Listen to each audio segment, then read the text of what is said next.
Good evening, Vice Mayor, members of council, town staff, members of the public. Some wonderfully talented young ladies and gentlemen are amongst our midst today, and we're thrilled about that. That's for sure. We'll talk about that in a minute. But welcome. Thank you for coming. Russell, will you call the roll, please?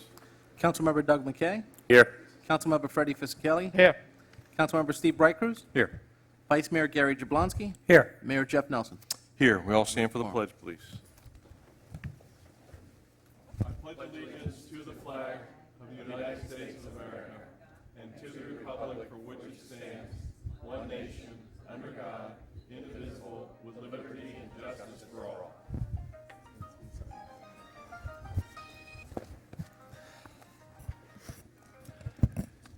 Always gives you a great feeling anytime that you have special young ladies and gentlemen in your midst.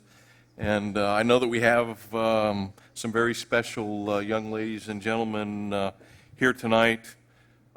We also have some parents as well, and I'm talking specifically about our 2014 scholarship recipients. Before I do that, I want to come up and call everybody up and have the council come up for pictures. I want to recognize members of the school advisory board that work so hard. And I have to tell you, through the events through this year, raised some significant dollars that went back to the kids. I will tell you that we had 11 applicants. Of the 11, 9 were selected to receive scholarship money. The only two that weren't residents of the town of Southwest Ranches, which is one of the requirements. So anybody that applied this year received scholarship money, and I believe each recipient is going to get approximately $900, which is unbelievable.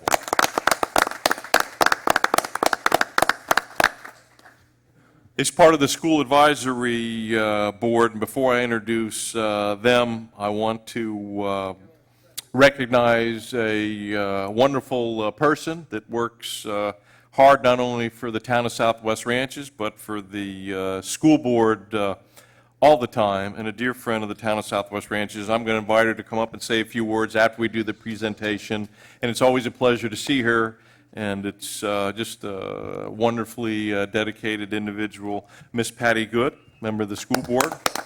Patty, great to see you. Members of the school advisory board, I see Melissa Gleisner is here. Melissa, great to see you. Michelle Hurst.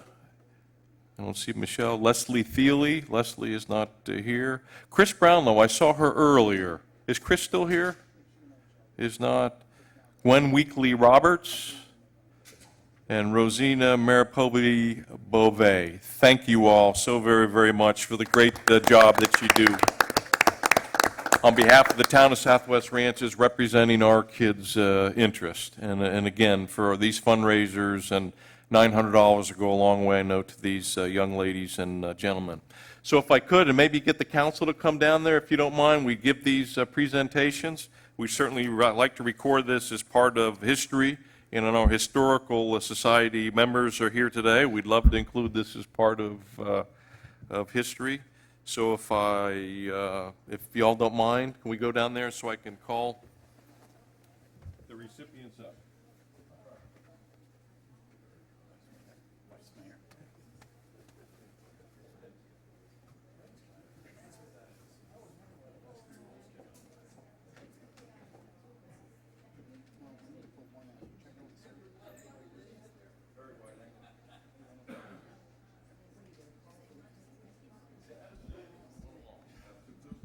And if the parents are here, we encourage you to come up as well. And once I call your name, I'll give you your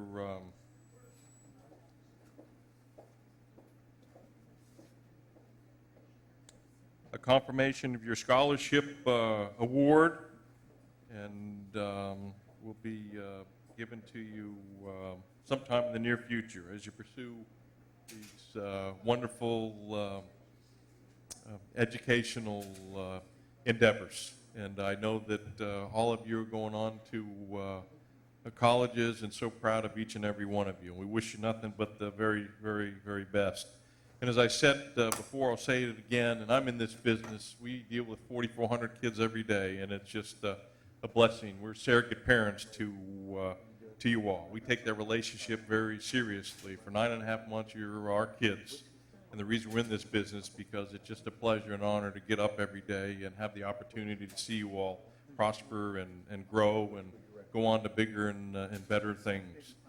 Children are the world's most valuable resources, for only they shall predict the future, and I know that we're in fine hands. And again, congratulations to all the recipients.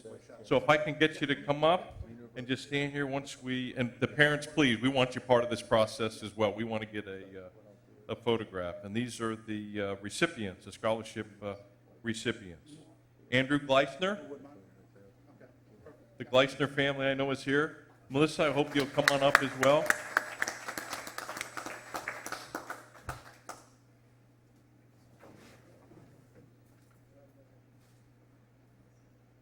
Aspen Reyes. Is Aspen here? Okay, we'll make sure she gets it, I promise.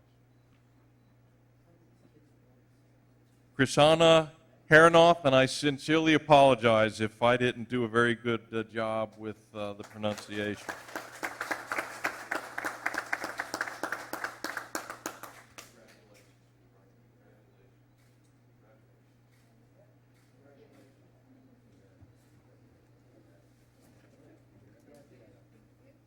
Kristen Green. I know the Green family is here as well.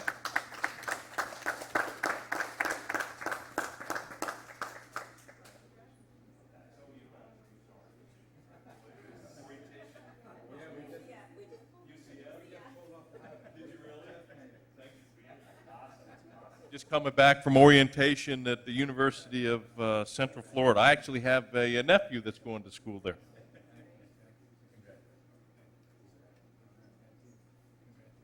Noah Denies. Hey, Noah.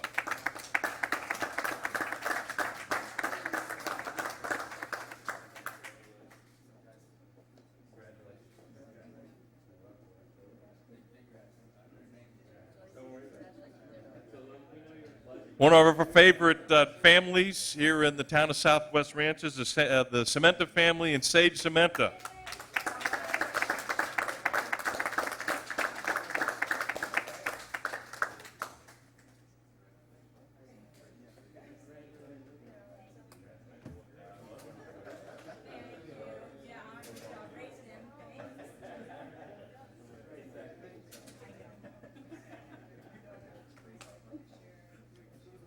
Samantha Schroeder, I know, listen, she's being recognized tonight on the dean's list at Kaiser University. So that's where Dad and Samantha is tonight. But always great to see you.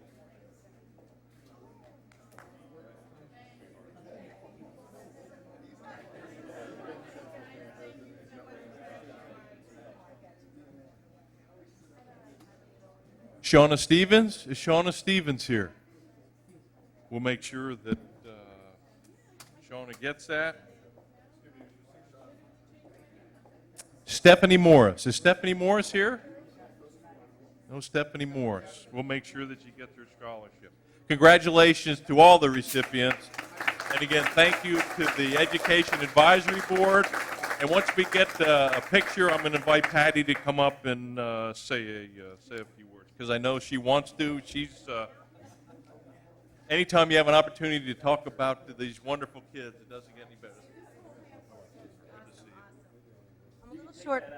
I'm a little height challenged.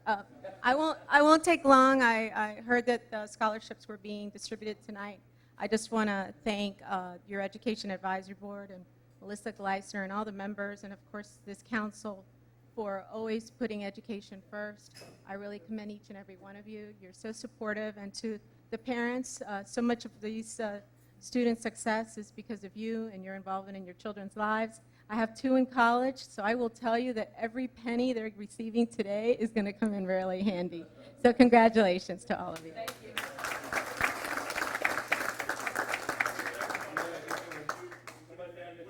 Why don't you guys stand in the middle here, the council, with the mayor in the middle? And then all the kids come on down and have your parents on both sides if they're here. If your kid isn't here, line up in the back of the council and fill in, yeah.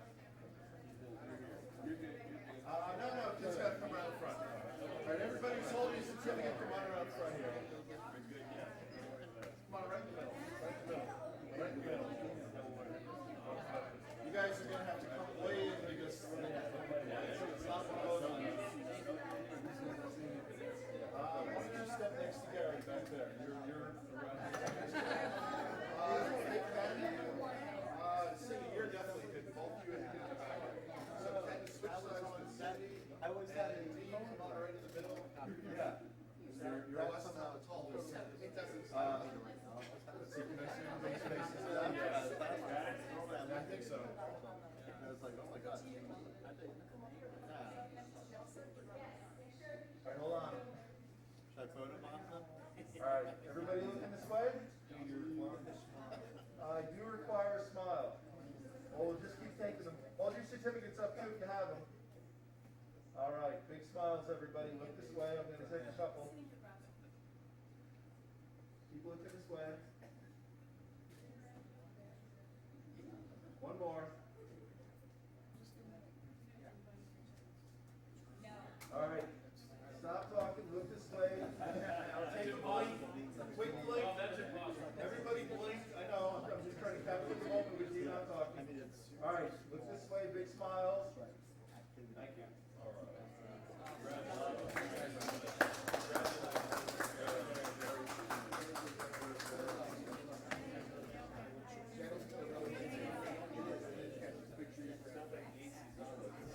Yeah, the back units were pretty long, so we think we got it.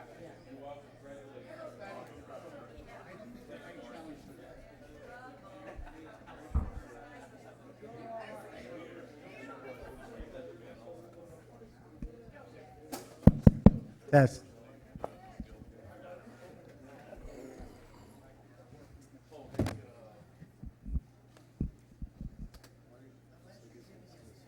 Yeah.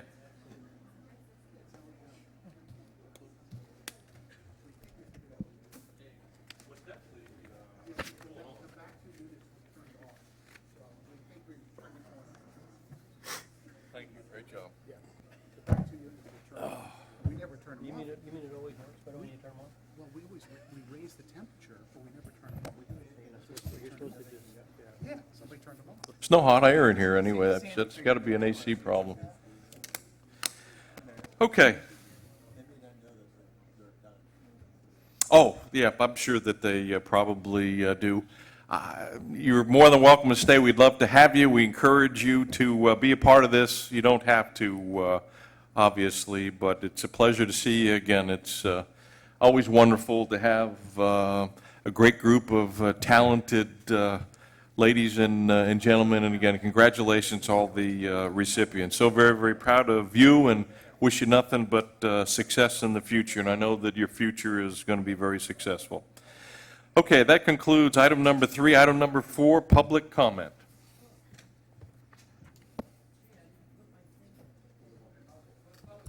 Are there, speak about any town issue that's not on the agenda. And if you would like to speak on any town issue that's not on the agenda, their cards are in the back. We've gotten one card tonight, and anyone else want to speak? More to come. Give you 2 minutes to bring them up, but if not, Newell Hollingsworth is the one and only current speaker, Batting lead off. and he'd like to speak about Griffin Road. Newell Hollingsworth, 199th Avenue. okay, you're done. Thank you. I'm kidding. I was handed a memo from Country Estates Homeowners Association to the council and county commission, et cetera. And I happen to majorly disagree with this letter that this 2-lane section of Griffin Road They would like 4 lanes like the previous sections, but they want streetlights on it. And I totally disagree with the curbs and the streetlights, and I hope that when that section is being planned, it will be planned without curbs of the style that we have now on the other 2 sections, and without streetlights because of our night sky. If you take a look at the night sky on Sheridan, you see the difference between that and Griffin Road, which is quite fine. They also want to move it up for the benefit of Pembroke Pines and Weston. And as far as I'm concerned, there is no benefit to this town for that. They say that there's continued accidents, deaths, and injuries. Only deaths are out at US 27. We all know about those.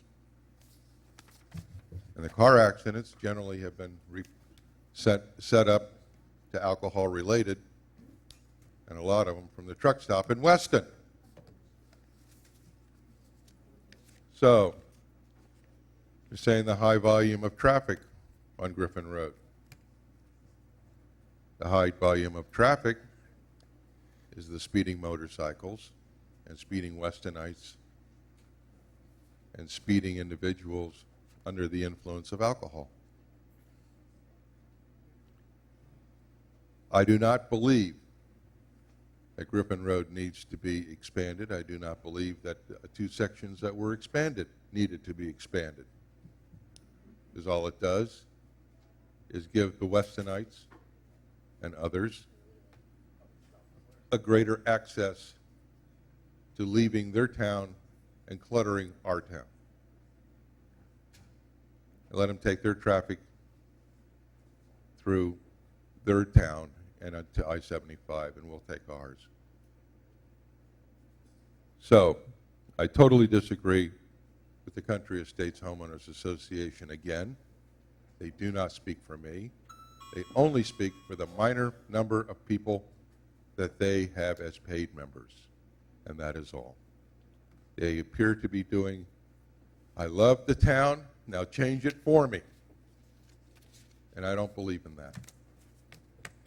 So, when you read the letter, there are equal number or greater number of negative people to this memo. Thank you.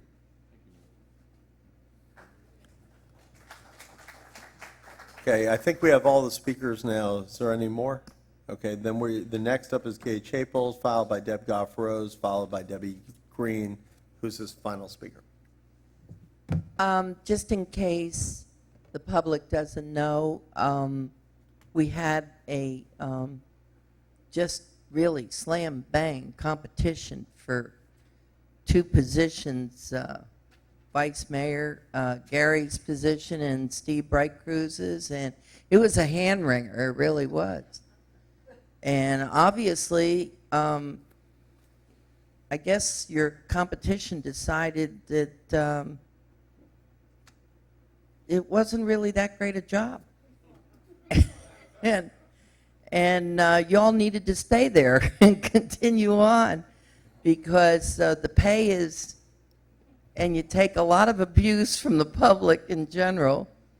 And I think they made a wise choice by not running against you, and I think we're doing really good, and congratulations, and welcome to the next 4 years of hell. Oops, pardon.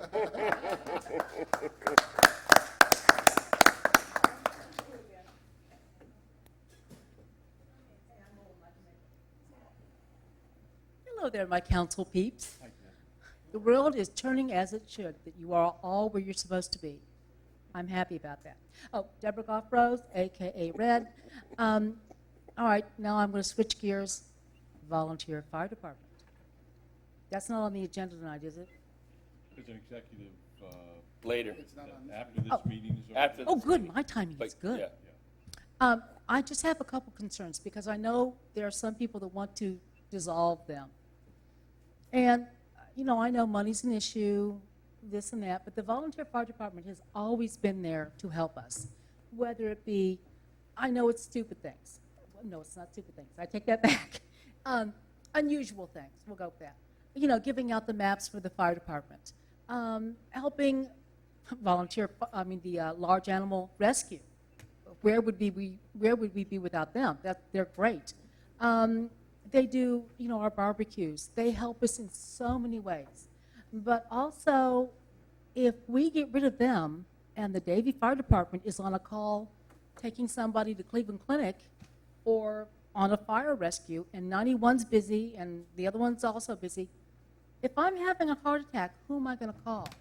Who do I worry? I mean, I can call Leslie, but who's going to be there for me? We need our backup of a volunteer fire department. We have a neighbor, Manny Hagan, that Marion's having some trouble he's going through chemo right now. So Marion has a few problems giving him moved because she has her own issues. The volunteer fire department stepped up and said, give her our number. Anytime she needs help, we will come over and move them around. So it's stuff like that that makes us a neighborhood.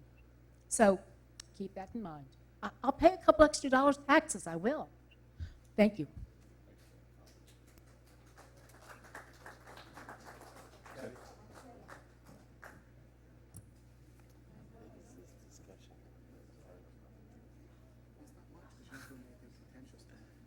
What number is that? Debbie Green, 5201 Southwest 199th Avenue. And while most of what Mr. Hollingsworth said is very valid, that letter is in a draft form that's being worked on by the Country States Homeowners Association because there is a lot of great concern. You saw these wonderful kids out here tonight and their families and all the others that aren't here, all your high school students from the town of Southwest Ranches all travel on the Griffin Road to get to high school and back now that there's gates been put in place by this town that doesn't enable them to get to school by the safest route. So you're putting them all that way. Now at nighttime, that part of Griffin Road, and back to Mr. Hollingsworth's comments, none of us really wanted Griffin Road, the rest of it, wide into the 4 lanes. That was all done, maybe it was done to benefit Weston and whatever else, but you know what? It's done at this point. So now there's this little stretch way out west where we live and where your high school students live and their families. And when you come home from evening events, they come home from band practice. My daughter's coming home from band practice at 9 o'clock at night. And from football games or any evening events, at the wonderful evening events, they have plays, all kinds of shows, bands, whatever, the sporting events. You're coming down, and that's the most dangerous part of Griffin, actually, because right at that part is where it has that curve and goes around, and it's very dark. I don't think any of us in Country Estates Homeowners Association want street lights. There needs to be some kind, whether it's lighting that's maybe 3 feet high off the ground, that's solar powered, something that lights up the road so you can see, and the oncoming cars. And now that, yes, these cars from all over wherever they're coming from, they know Griffin's widened, the trucks. So that little part of it, they're just speeding, whether drunk, whatever, till they can get to where it widens up, without any regard for the kind of road that it is right now. So because of, I think due to the circumstances of the rest of Griffin Road being widened, it's this little stretch of 2 miles that is so dangerous for the Southwest Ranches residents, especially these new drivers, kids, and their families coming back from. But once again, this is a letter that's in draft form to go out to you guys to take some consideration and to once again just have consideration. And for the most important thing is not that, oh my gosh, we're doing something to help Weston or Pembroke Pines or this and that. I think that was more put into the letter, so maybe it makes it more, it's benefiting more people than just the town of Southwest Ranches. But first and foremost is the safety of our kids and their family and all of our families that are out there. So just hope you have, you give this letter when we finally have a letter that's approved and by the membership of the Country Estates Homeowners Association, that you give it the consideration that it deserves. Thank you. Thank you. We had two last entry speakers, and we still have a few minutes so we can call them, but the final two are now Mike Hanley and then Delsa. Mike Hanley, 205, it's actually 50th Place Southwest Ranches. The letter that was drafted by the Country Estates Homeowner Association is not yet ready for distribution to you.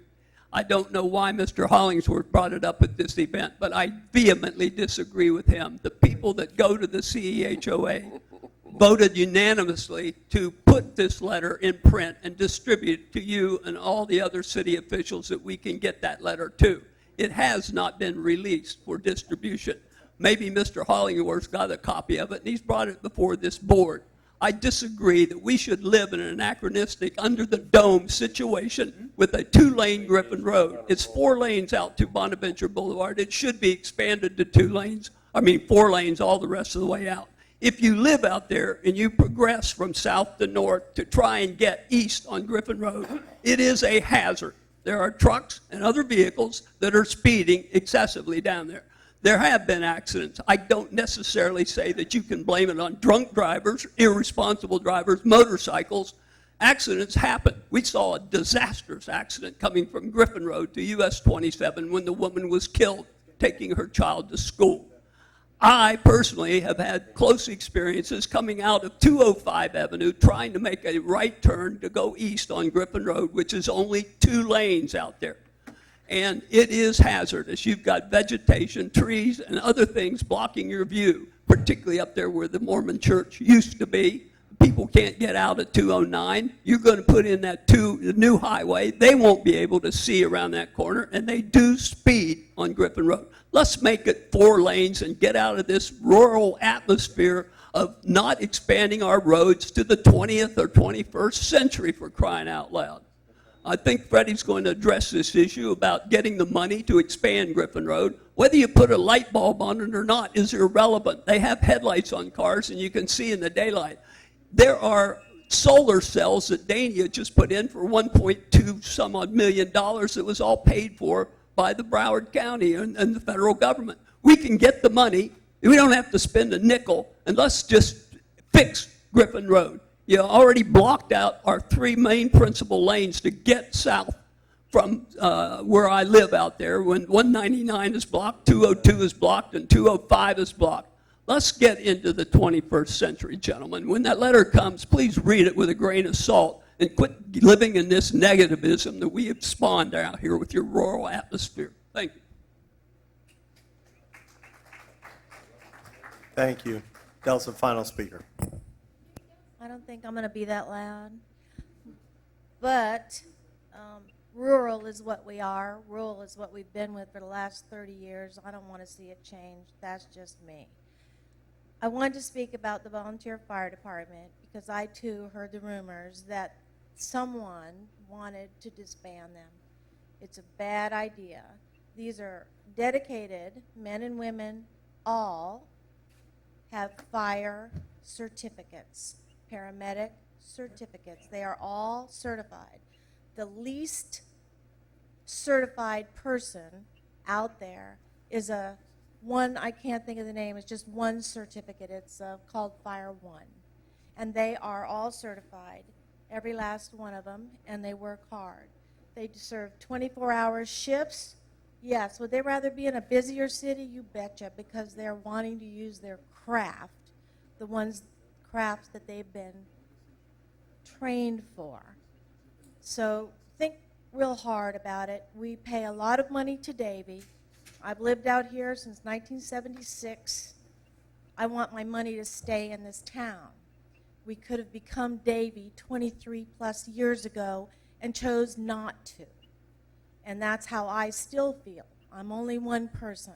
But taxes collected from us should stay in this town, one way or another. And we can find a way to do it. They're not just, with all respect to my dear friend Red, large animal rescues, okay? They didn't actually go to train for that, but they do that. They also serve hamburgers at your events and get very little thanks for it. But they are part of the town. They want to be part of the town. They have been since my husband had a red box beside our bed that used to go off in the middle of the night, and he's not a trained firefighter by any stretch. But he would jump into his clothes and go fight brush fires for hour upon hour. And we townspeople would show up and give them water. So I'm just saying, think really carefully before you jump into something that you may regret doing. Because I think most of us, put on paper, want our dollars to stay right here in this town, one way or another. And that's all I have to say. Thank you. Mayor, I know he didn't fill out a card, but he's asking if he could be the final speaker. Listen, we want public comment. We violate Robert's rules all the time. So if we need to make an exception to hear from one of our residents in addition to the others, absolutely. Can you do me a favor? Can you I fill don't out a think card? council has any objections to that. Yeah, right when you're done. Hi, good evening. My name is Barry Nunzig. I live on Sterling Road. I'm on the Fire Advisory Board. Just so you guys have good information for the fire department, Davie Fire Department is giving you the best fire service that we've had in this city ever. We have an average of 2.3 calls per day, and Davie is providing us 5 emergency units to run those 2.3 calls a day. You say if they're out on 172nd, if they're out on a call, that there's nobody to respond, that's a fallacy. Davie moves up units if they're going to be out of the district for an over amount of time. You also need to know that the volunteers do not sit there all the time. Volunteers are going to calls throughout this city. So there's a good chance the volunteers will be all the way on the east side of town when 172 gets another call and they transport. Again, Davie would move people up. Davie does not use the volunteers as a primary resource for any of their responses to any of your calls. We pay Davie over $2 million a year, and we're paying the volunteers approximately $500,000 a year. The volunteers also want a new fire engine, which is over $500,000. The volunteers also want another brush truck, a new brush truck, which I'm going to guess is about $250,000. We also need to change that station out there from trailers to a real building, which is about $2 million. How much do you want your taxes to go up? And again, the volunteers, I have it right here in writing from the town of Davie. The volunteers are not used on the first, they're used as extra personnel. If they show up, Davie uses them, but they're not needed, okay? Some of you guys may be rich, and you guys may be able to afford all the taxes in the world. There's a lot of people in this town that can't afford all the taxes in the world. There are people that are hurting, okay? You wait and you listen to Mr. Fisickelli, maybe tonight, maybe another night. He's going to tell you about your $1 mil increase when we start doing the roads. How deep are your pockets? How deep is everybody's pockets? When is enough enough? I love the volunteers. You know something? If they were true volunteers, that would be one thing, but they're not true volunteers. Those guys get paid $200 a day to sit there and go on calls, $200 a day each, okay? Plantation gives their volunteer firemen $7 per call stipend.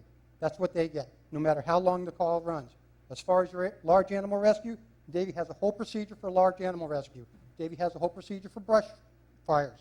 If there's a brush fire and Davie can't take care of it, they call the Forest Service, and they'll bring over their truck, or they'll bring over their bucket with a helicopter. All these things are in place. If there's too many calls, they push the little button, they go, we want mutual aid, and mutual aid runs, okay? When we had Broward County here, it was probably the least amount of service that we've ever had, because we only had that one station at 172nd, and the closest thing other than that was Cooper City. By the way, you know Cooper City? You know how many stations they got? One. One engine, one rescue, one aerial. That's what they have, okay? When we had Pembroke Pines, we had 172nd and 198th in Sterling, okay? Your other stations were off of Hollywood Boulevard. So everybody on the east side of town had no coverage, okay? They had to run 1.5 miles to 2 miles just to get to the edge of our town. I'm telling you right now, Davie is giving you the best service that you've had ever. Davie is telling you they're not needed, okay? The volunteers are going to cost you, for the next year, $1 million in the blink of an eye, okay? And in reality, they just don't even need to run on the calls. I mean, I applaud what they've done for years. I really do. I actually tried to join the volunteers when Johnny Dollar was running it because I am a retired fireman. Okay? But reality is a reality. And as looking at it from a professional point of view as to what is needed for this town and where it should go, we need to eliminate the volunteers, give the citizens a tax break, because see, it's not really going to be a tax break because what we can do with some of that money, rather than just return it all to the citizens, say, okay, let's keep charging a little bit of that money, and it'll pay for the station that we got to pay for, which is $2 million. All Barry, you got to wrap it up. right, I'm done. Thank you. Okay, thank you.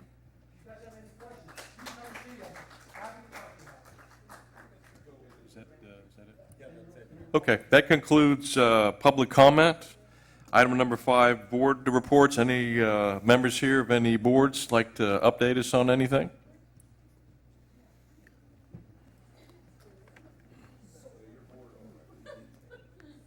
Hi, Dee Schroeder, 5501 Thoroughbred Lane. And I'm the historical board, even though it's not really a town board, it's for the town. And I just want everybody to know that I did my due diligence. I'm not sitting on my hands, not doing nothing.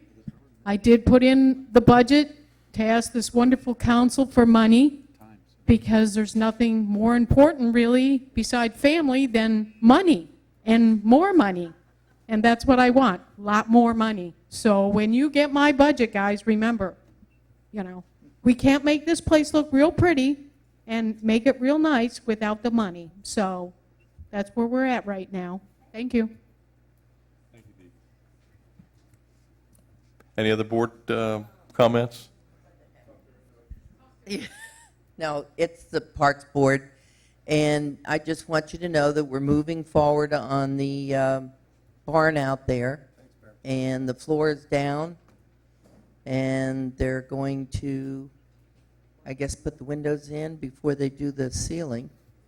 But I just keep pushing them because I got money on this thing that they're going to be done by September. So he told me he is, so we'll see. But they're working hard to get it done. And Freddie can tell you all about Country Estates out there.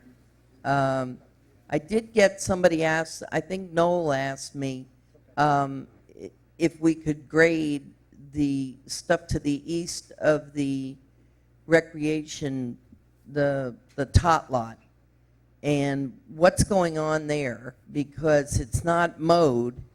So if we could grade it, we could mow it. That area has no plans, there's no money to do anything in that area, that's kind of the dead area right now. Well, maybe we can grade it and at least kind of do what we did in the front. My son graded that and December seeded it, and it looks pretty good. So I'm just saying that if we could get that east side done, it would be a straight run right to the canal. And I guess the water management maintains that one little section, because it looks like it's mowed and maintained near the water. No, we're mowing that. That's Are you part- mowing that too? So it's just that one section in between. Yeah, I think maybe I'd like to go over and look at it, see maybe we can grade it and Yep. get it seeded, and then we can mow it, and that whole strip will be finished. Okay, thanks. Thank you, Gay. Okay, that concludes board reports. Oh, there is one. I'm sorry, Melissa, I apologize. I just thought it was a good opportunity, one, to thank the entire Ed Board and the council and Juanita for the support in making all of this happen. Wanted to just bring to attention, I know the school district is promoting a bond issue to come before. I'm not taking a position. What I'm asking the council and the public here is please keep an open mind, look at it, definitely ask lots of questions, contact your board members if you have concerns on the issue or how the money is going to be spent, because I think that's going to be crucial to whether it goes forward or not.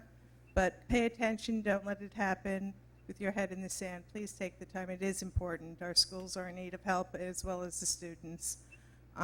So thank you. And also, cycle ends and it begins. We do have our next scholarship fundraiser scheduled for October 25th, I believe, at the Equestrian Park. And if anybody has any items that they would like to donate, please contact myself or Juanita or any of the other board members. We would love to have items for the auction. Please come out. It's a lot of fun. It's grown into a great community event. We've incorporated a lot of performances from West Barrett High School students who don't necessarily live in the town, but they're having a blast just helping for this fun community event. Okay, thank you. Thank you. Any other board members? Okay, item number 4 is concluded. Item number 6, council member comments. You got anything, Doug? I'll wait, go ahead. Freddie? Go ahead, Freddie. Yeah, as you know, I'm kind of the watchdog for the fishing hole part. And I was out there this week and I found some things out there that kind of upset me, and I've already talked to Andy, and I'm not going to really go into them because I think you're going to cover it. So I'll let Andy cover those problems. Other than that, I'm a little disappointed in our contractor on the bathroom. He's way behind his own schedule, but he laid the blocks and then he disappeared. So I don't know where we're at. You know, it's a shame. There ought to be a way we could hire the people in our town. You know, we just finished a project in there. The guy went in there, he did it in less time, he did everything. When we hire an outside contractor, everything comes apart. You know, we had all kind of troubles with our first contractor. Now there's another contractor, it's the same thing. He's going to probably make his due date in September, isn't it? September. But it's a shame because we could be utilizing it way before that. He's just not doing anything in there. So I don't know. But other than that, what I'd concentrate on tonight is going to be Griffin Road. As you all know, I'm your representative for MPO. If any of you people don't know what MPO is, the Metropolitan Planning Organization. And what their job is to look at all the problems in streets and sidewalks and everything for Broward County. Now, one thing that I don't know how many of you people know, when MPO first started, it was funded by Broward County. All the people that worked there worked for Broward County. Here a couple years ago, they changed that. And because most of their money is federal money.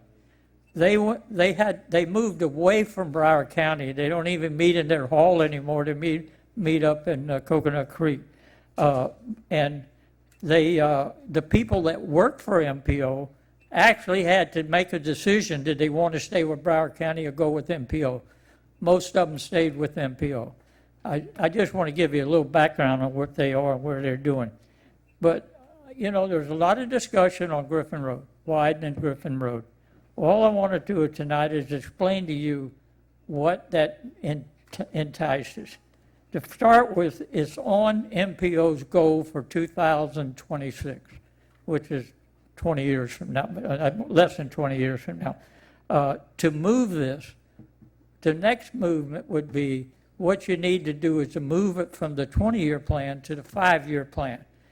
The best way to do that, because I've had a lot of phone calls on this thing, is what we need to do, and I'll plan to do that during this discussion, is ask our council if they want to do that. Then we need to get a resolution passed by the council, which we can't do tonight, but Keith would bring it back to us at the next meeting. Then we would ask, once we pass that resolution, we would send the resolution to every city. There's 32 of us, it's in the council, I mean the MPO, to each one of the cities, and they would in turn do a similar resolution to approve doing that. Then it would move forward with MPO. So what I would like to do tonight is to ask our council if they would like to go along with us having a resolution brought back to the council at the next meeting to do that. I can't make a motion to do that because we don't handle it that way. We just have to ask the council, and if they are in accord with what I'm saying, then Keith would draw the resolution and bring it back to the next meeting. So that's what I'm looking at. I'm looking at a lot of faces. I'm not getting any answers either way or the other, but that's the next move that we have to do if you want to move to do that. I've heard pro and cons tonight. Some want it, some don't. I think that's the job we have to decide which way we want to go on it. But if we want to do on it, that's the proper way to do it. I mean, I've heard people say, well, let's go to MPO and talk to them. People, you'd be wasting your time. They would probably listen to you, but if you ever get a chance, go to one of the meetings, because there's not a lot of room for the people there, but you could go there and they would let you speak in a public comment for 3 minutes like you have now. But you really, I don't think you'd get what you want. The best way to work behind the doors, get each one of the cities telling you if they're going to support you. Because if I go there, they may support me and they may not. But if I could get a resolution to start with from our town, then they know the direction we're going, and then we would know how many of the cities oppose or not oppose us. But that's where we're at tonight. I would like to see us give the attorney the advice to draw up a resolution to improve Griffin Road from 188th Avenue all the way to US 27. So what do y'all think? Freddie, what you can do, this is all new, relatively new to me, and I suspect some of the other council members. If there's, you want to contemplate or suggest or recommend a resolution with regards to this, give it to Andy, and we'll bring it up at the next meeting. We hear what you're saying, and I don't know if any of us are ready to make a decision. Well, in the past, Jeff, what we've done here, I mean, we can do that, but we're wasting a meeting, because if the 5 of us don't want it, it's not going anywhere, that resolution. This is our opportunity to discuss it. Freddie's right in that regard. I was more interested in hearing Steve's input, so I don't know if Steve wants to have any input. That's fine with me as well. I don't have, okay. Steve's waiting his turn, he said.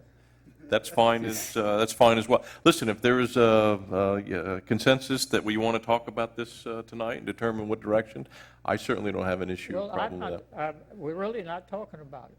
We're just, I mean, we're going to get your opinion, because there's no reason bringing a resolution back to this council Yeah, if you don't have support. if we don't want it, because we're wasting Keith's time drawing it up, and we're just wasting time.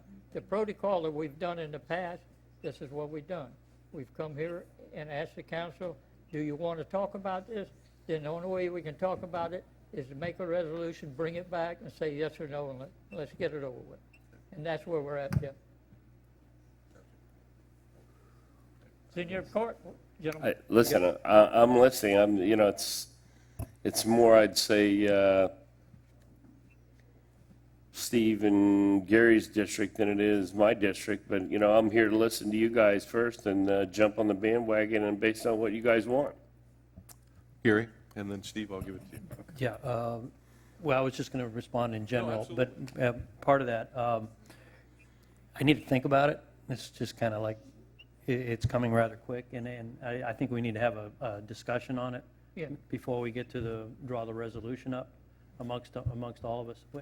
Right now, I don't think it's a time for the resolution. So how do you want to handle it? As a discussion item, maybe next You meeting. want to have it a discussion at the next meeting? Yeah, something to that effect. All right. I think that would be more, give us all time to think about it, because Is that all right? I don't like doing anything, Hey, on a shotgun approach. Let me tell you something. Yes, sir. It's been 14 years that it hasn't been widened, so it ain't going to, another meeting isn't going to help. No, but it's not going to happen overnight. We know that. Right. I mean, I've been on MPO a long time, and, first thing, we got to move it to the 5-year plan. The reason we want to use a 5-year plan, most of the stuff on the 5-year plan is funded. Right now, it's on the 26-year plan, and it's showing, I think it's 26 million or something. It's a lot of money to do it, because they want a 4-lane road, to it, but I'll take it back. I'm quoting some figures I shouldn't be quoting, because I'm not sure. But, yeah, that's what we need to do, to come back and discuss it. If you want to do it as a discussion item next time, we got plenty of time. Suits me. Okay. I'm good with adding it as a That's discussion item. I think that's the way to play Okay. it, That's all I Absolutely, I think got. it's a Thank good you, idea. Jeff. Steve, you all right with that? Yeah, I'm great with that. Okay. I'm fine with that. If I could, Mayor? You finished, Freddie? You Ready? finished, Freddie? You done? I'm through. You done with Okay, your go ahead, Gary. Yeah, thanks. Good evening, everybody. Just a couple things. First time I'd like to bring up is congrats to all the scholarship recipients. Did a good job and been properly rewarded for it, and we're very proud of them. And hopefully they're going to go on to bigger and better things. And but it's hard to get much better than Southwest Ranches, let me tell you. When you grow up here, it's hard to compare life elsewhere. At least that was my son talking. The other thing I'd like to say is thank you to everybody in the town.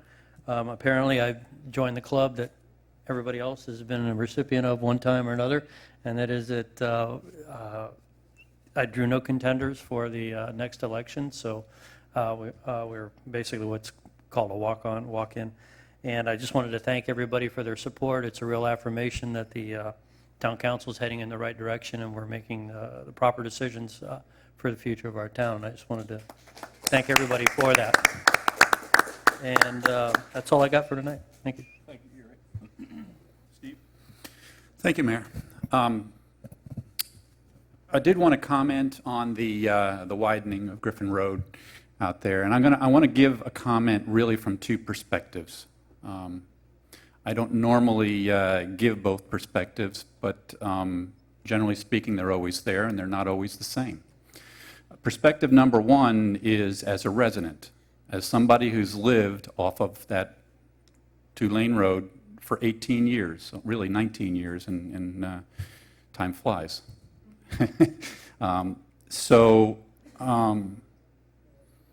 As a resident, one individual, not speaking as a council member, as one resident, I like it the way it is. To me, it adds to my rural lifestyle. I go out that road every single day, at least once, usually more than once. I've never felt my life was in danger. I've never felt that it was any more dangerous than any other road that I was on. I get to the edge, I look both ways. If it's clear, I go. If it's not, I don't. It does sound like there may be some issues out there where we need to clean up the right-of-way. And if there is, we need to look at that. If there's unsafe corners, then there's unsafe corners. But speaking as one resident who's lived out there for a pretty long time, I'm not excited about making that into a major thoroughfare the rest of the way, I'll be honest with you. However, I don't sit up here as an individual resident. I sit up here to represent the townspeople and the residents that live out there. Keith, to his credit, just leaned over to me and asked me a question that I was already going to bring up, but it's a great question. What do the residents out there really want to do? And my answer to him was, I don't really know. I really don't know. I've talked to some residents that feel like it needs to be expanded. I've talked to residents that feel it should not be expanded. It's only going to encourage more traffic. So I think, speaking as setting up a discussion item, I think is a great idea. I think we should put up those banners, those lights to say that we're going to have a discussion on that.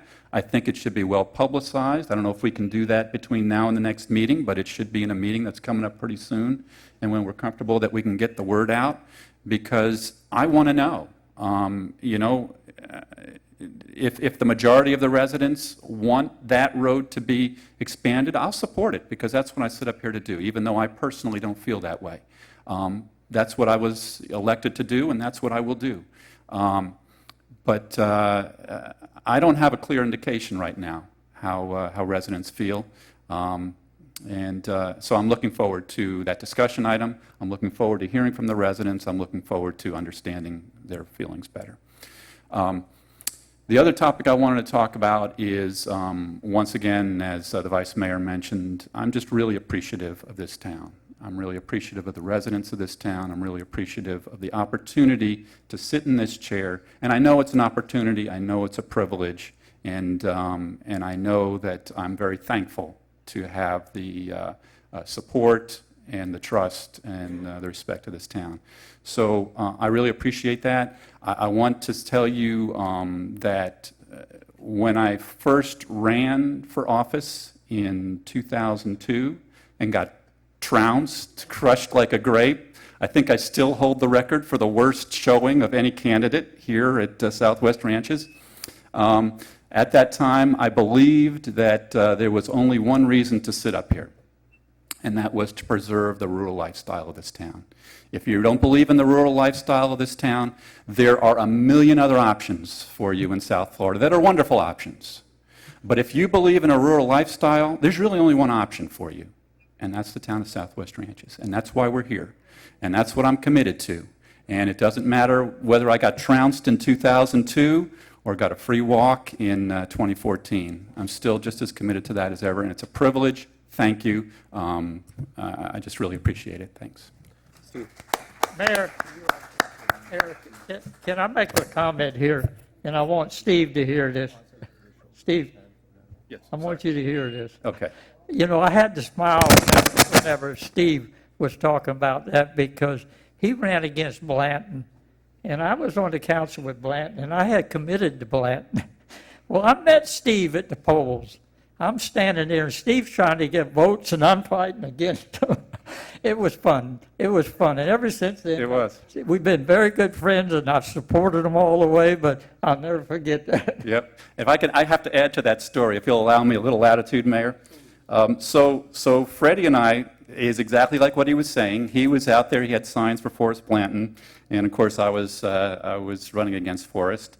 And so Freddie and I were talking at the church just down the road here on Griffin Road. He was campaigning out there, and we talked probably for about an hour.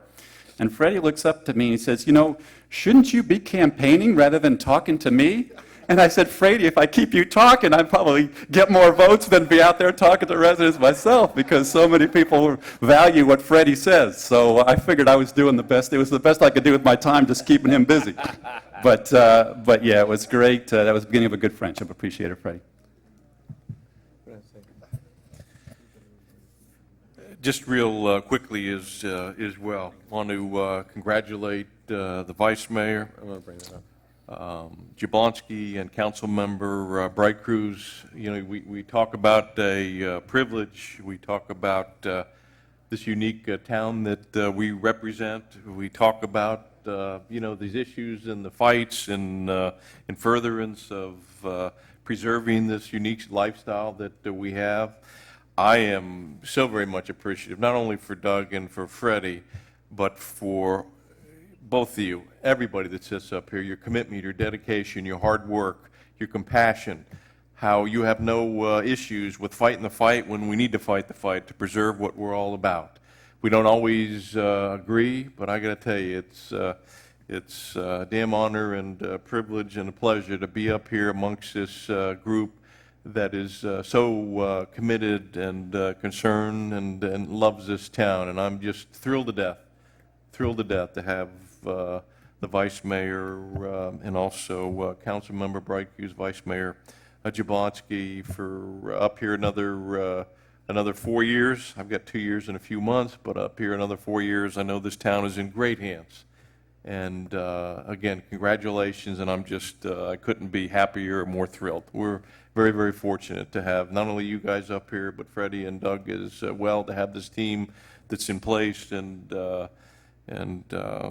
just absolutely thrilled. And again, congratulations. And again, it's a confirmation of the great job that you guys do. It's to have an opponent, you know, that's part of the democratic process, but I got to tell you, it's not a lot of fun. You know, the things that you have to do. Thank goodness you're not subjected to it. Again, it's a confirmation what a great job that you're doing. People are very, very happy and satisfied with the outstanding job. I appreciate you all. I know how hard you work, how dedicated you are, and how much you love this town. And again, congratulations to both of you. I'm just absolutely thrilled to death. So with that being said, that concludes my comments, and that concludes item number 6. Item number 7, legal comment. Yeah, Mayor, I'll be brief. This first part is directed to Councilmember Fisickelli. On the discussion item for Griffin, are you supportive of us doing it on July 24th meeting instead of the next one? And the reason why I say that from a legal perspective is the next one's our quasi-judicial agenda. That's fine. Okay. I mean, like I said before, this thing's not going to happen overnight. It's something we're going to be working on, and I agree with Steve, the more we can get information out to the people that is coming up, that's what we want to hear, is how many, you know. So, no, I'm fine with that. Okay, thank you. Then we'll do it on July 24th if Andy's okay with that because of the legal notice requirements. Obviously, absolute congratulations to the Vice Mayor and Councilmember Bright Cruz, a true testament to the community, so I want to congratulate you. We just concluded an executive session on some interesting issues with Pembroke Pines, And I hope to one day soon update the entire public on everything that's going on. And other than that, I have no further legal comments. That's got to be the shortest so far in the history since you've been our town attorney. I don't know what to do. I was, trying to work my way into the next item. I was still preparing, but normally give me a few minutes. I'm just kidding, Keith. I'm happy to go on. Thank you, absolutely. Item number 8, administration comments. Andy, always a pleasure. It's okay, Mayor, I'll use some of his You'll make time up the as well. difference? I'll use some of his time as well. Okay. First of all, in our position as town staff, obviously, we remain completely and totally neutral in elections. We work for the town. But now that this cycle is closed, I just want to congratulate Vice Mayor Jablonski and Councilmember Bright Cruz. You're both first-class gentlemen, an absolute pleasure to work with. And so on behalf of the entire town staff, I say congratulations, and we look forward to continuing to work with you.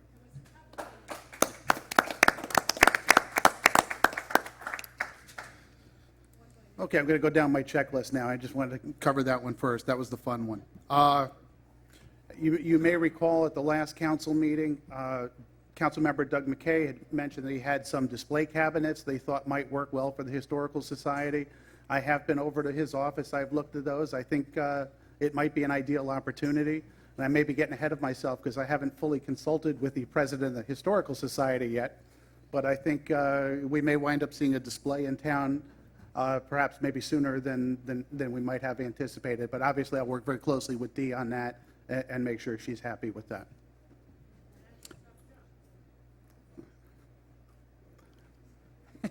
I'm not going to answer that, Dee. I'm not going to disagree with you, but I'm not going to answer. Just a couple of things. As you know, the Comprehensive Plan Advisory Board had worked on farm recommendations for you. I know this took quite a bit of time, but they did a very good job. And while we've had some trouble with scheduling that, we've identified July 21st for a presentation for the public, just for people who might be concerned. If you recall, not the past legislative session, but the session before that, the legislature made some changes in farm designations, what they can do and what they can't do. And so the Comprehensive Planning Board had worked on some recommendations. So we're going to share that with the public. They'll get some feedback. They'll deal with that before that comes on to council following that. Obviously, you're all welcome to be there for that. Monday night here in council chambers, we had a meeting for the community surrounding Sterling Road over some traffic calming issues. As you may have noticed, we've got some what are called rumble strips out there now. The feedback has been mixed. We probably had, I'll say, about 40 people or so here. We had a presentation from a traffic engineer. We opened the floor and took feedback from certainly from the residents who were here. And I know Emily McCord has that. She's in the process of consolidating that information. And we'll continue to work on that, meet with the community out there, and obviously share that with you as we go forward.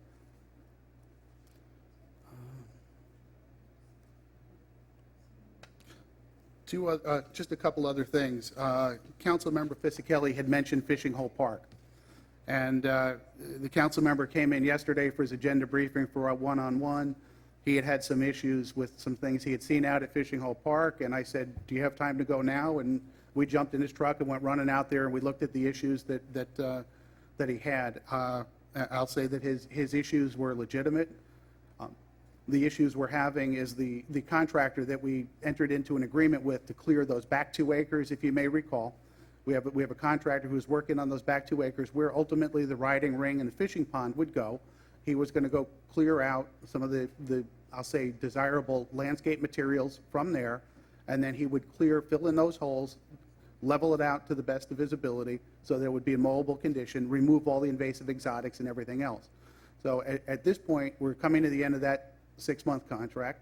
He has cleared out probably 80 to 90% of the desirable materials out in that area. We had also made available to him some palm trees that had been planted closer to the front of the parking lot, right next to the area that George Williams had recently cleared. And so what apparently, and I met with the contractor today, so we're on this. I brought this up as an issue.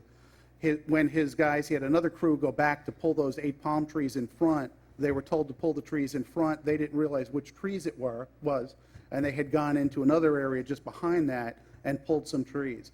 He has assured me that that was a mistake, that that will not happen again, that those holes will be filled. And I also shared my concern as we're getting to the end of the contract, that those 2 acres in the back had not been cleared as they were supposed to be cleared. And he has given me his assurance that he will go ahead and do that and get that taken care of for us. So, yes, sir. Yes, Can sir. I make a comment on Please, that? sir. Really, he's lying. And if he wants to take me to court, that's fine. Because I had caught him taking trees in there 3 weeks ago, way before we gave him the other trees. And then he went back and took more trees. When I say I caught him, I'll clarify that. I actually did not catch him, but I know his equipment. I've seen his equipment tracks in there, and he was in there pulling trees where he shouldn't be. He's lying to you. Well, he has also been told that he's not to go in there without giving us notice when he's going in. So we'll certainly monitor that, but he's not going to be able, should not be able to go in there and just sneak in there and do further work. Yeah. And we're going to watch him a whole lot closer. One of the dangers, and Andy and I looked at it anyway, and I don't know if Emily's had a chance. Some of the places he was, Emily, I think he's in the wetlands, and we really is in trouble because we aren't supposed to have anything, any type of equipment in there, and he's in there running this equipment in there pulling trees. Well, we're going to get, the damage that's been done in there, we're going to get cleaned up, and I don't anticipate any further damage, but we will continue to monitor that and monitor it closer than we have. On another item, back in November of last year, you all approved the meeting schedule for this year, the council agenda meeting. September 4th and 18th was selected. The 18th was moved up a week from the 25th because of the Jewish holiday on the 25th. When we approved, or when you approved the budget calendar, we moved the meeting from, the budget calendar approved the September meeting dates as September 15th and 25th. The 25th should not have been listed because we had previously changed that to the 18th. So we cannot have the second meeting in, the second council meeting on the 18th because it doesn't give us enough time between the meetings for the ads to run. So what we're suggesting is that we keep the meeting on September 4th and that we have the second meeting in September on Tuesday, September 30th. I think, Marty, you may have something to add. I think there were some budget issues that need to be addressed that we can't do in conflict with the school board or the county or other agencies. Yes. Specifically, the 15th was accurate. It's the second meeting that we have to move from the 25th to either the 29th or the 30th that is recommended at this time, Mr. Administrator. Yeah, the way we're teed up right now, we have a meeting that we moved to Monday, the 15th. We'd have a meeting the 15th and the 18th in the same week. Obviously, that's certainly not a productive use of your time, so we'd like to move that second meeting. And if council's okay with Tuesday, the 30th, we'd like to, we'll bring a reso back before you to make that official, but I wanted to share that with you. This just came to light late this afternoon, and I apologize for that. Okay. Always a pleasure, Andy. Thank you. On that note, I think I'll stop right here. Thank you, Mayor. Thank you. Okay, that concludes item number 8, administration comments. Item number 9, first reading of an ordinance. Russell?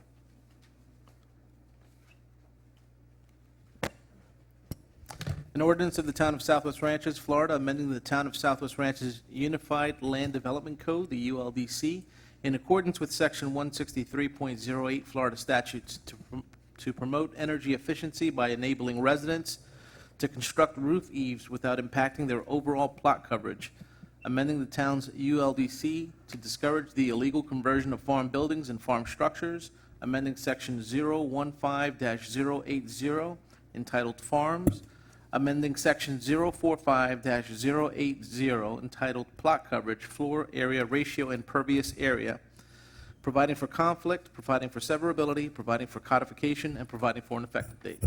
Thank you, Russell. Keith? Yeah, Mayor, last month, the council adopted an ordinance that I call the Vice Mayor Jablonski ordinance because he would call me daily to ask me the status of this. This month, in going through the issues, I call this the Councilmember McKay ordinance because I think at least once a week for the last 6 years, he's called me and asked me what the status of this ordinance was. So I'm happy to explain it, but I think it might be best explained by Councilmember McKay, and then I will chime in when necessary on how we got to where we are. But the biggest problem with this ordinance, before turning it over, was to try to get some sort of consensus so that everyone would understand why it was coming forward, what Councilmember McKay was trying to accomplish, and to try to get a version that would be appealable to as many as possible to accomplish what he wanted to do. Councilmember McKay has told me I didn't go far enough with it, and he's going to speak to you about that. But I felt that we came up with a draft that put the town in the position where he wanted us to be in, but he still has some comments to make. So I'll turn it over to him, and then if you don't mind, Mayor, after he finishes, I'll explain to the public everything that it does and go from there. Okay, Doug? Great, appreciate it. Thank you, Keith, and thanks for all the hard work, and I understand why you passed it to me to take it forward. We have 3 different areas in town related to different district, different size lots, whether you're an acre, whether you're 2.5, whether you're 5, whether you're 10, and where you live in town. In the area of Sunshine Ranches, we have an area that restricts us, and each one of those is a little bit different. So some of them are, you can build on 20%, 2 of them, actually, there's 3 of them. 2 of them are 20%, one of them's 13%. The one of them, the 13%, makes no sense why we should not make it unified across the board for all of them at 20%. It'll be easier for the building department, it'll be easier for planning and zoning. Since we don't have the prison and that revenue and that income, it will allow little larger square footage homes to be built on larger properties and will increase tax revenue dollars on top of that. So across the board, it doesn't make any sense not to allow the change to take place to make them all 20% as far as building plot coverage. Okay? So I would like to modify this to state that the change to make them all equal at 20% across the board. It only affects my district. It affects no one else. And I've had quite a few builders, quite a few homeowners and property owners who did want to build and people that wanted to move here but didn't because of that restriction. So I can tell you it will give us more options. It gives architects more flexibility. Just so happens a resident here in town, Dee Schroeder's here in the audience, who had an issue related to the eaves.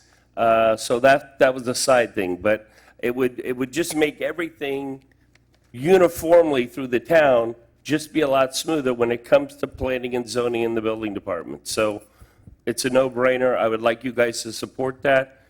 If you want to discuss it, that's great. I'm curious to hear what your argument would be if you didn't support it. Okay, Mayor? Okay, Doug, thank you. Yeah, I want to explain the ordinance, and then I'll explain why Doug yelled at me about the ordinance. And then I can tell you all now publicly what everyone yelled at me about different things about the ordinance. When I said that Councilmember McKay didn't think it went far enough, he asked me originally to draft the ordinance to do 2 things, the roof eaves, and then to also make it clear that all the residential zoning districts would be the same as far as a 20% plot coverage. Apparently, and quite frankly, it's strange, I don't even remember the history here.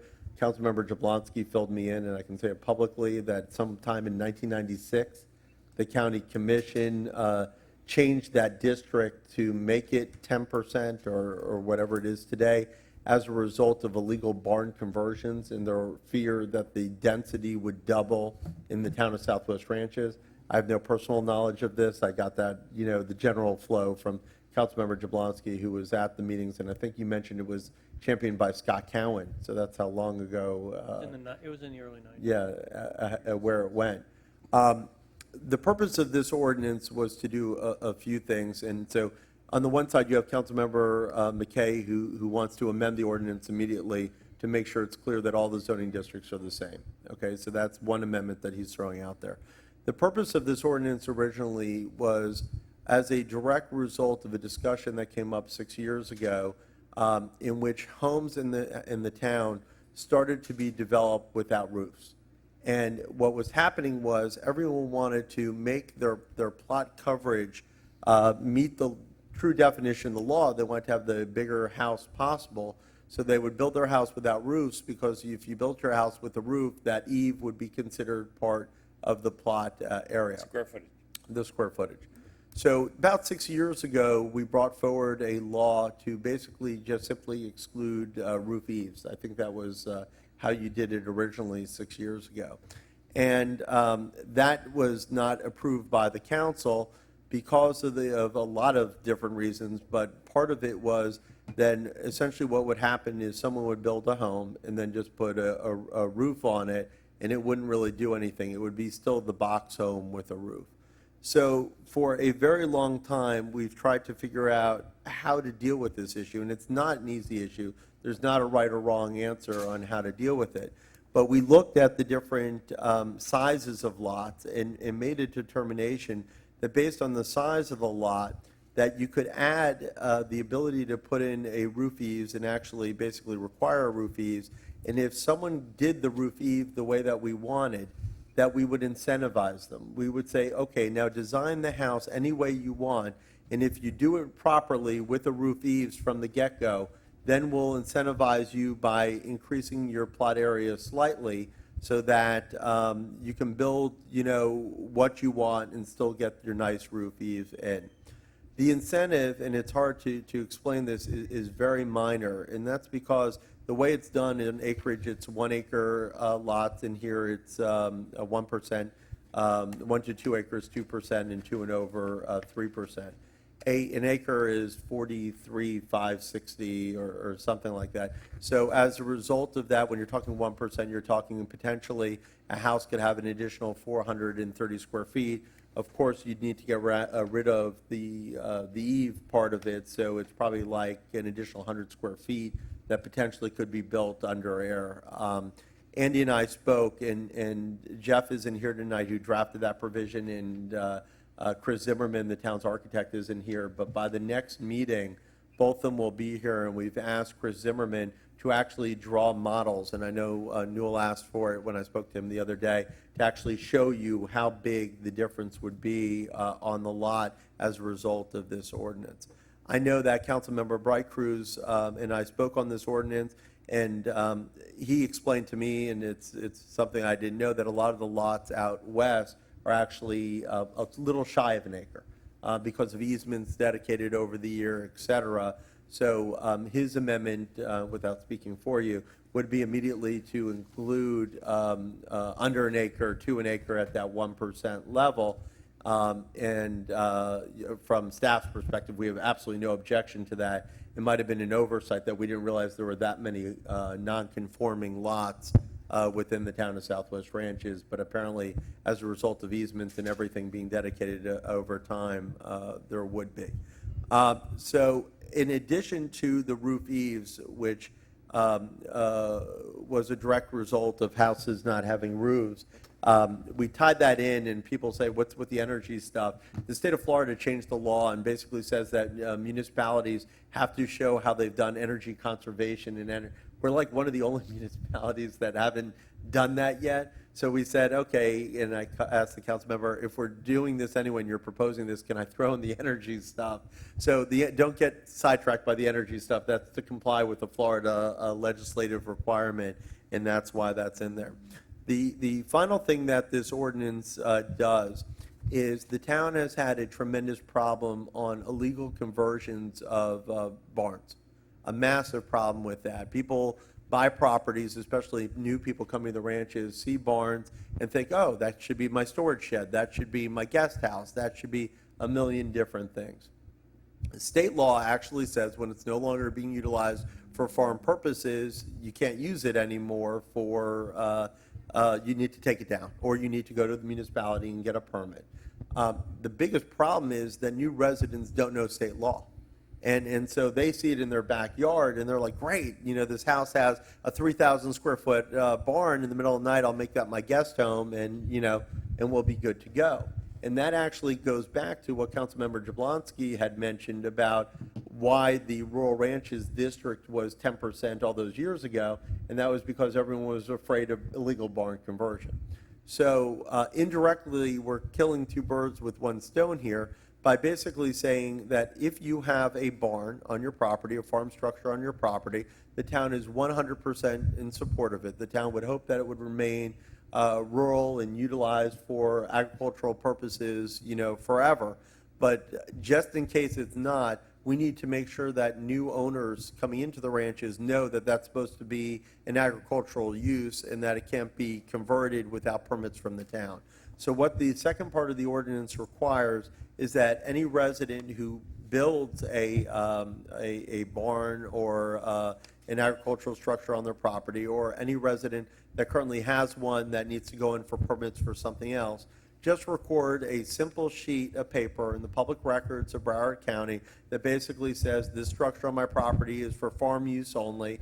In the event that it's no longer utilized for farm use, the person utilizing it either has to get a permit for conversion or the person needs to remove it from the property. And that's basically, again, complies 100% with state law. It's just making sure that our new residents are on notice of the law, and we couldn't figure out another way of doing that. So that's what the ordinance does, and that's how we drafted it.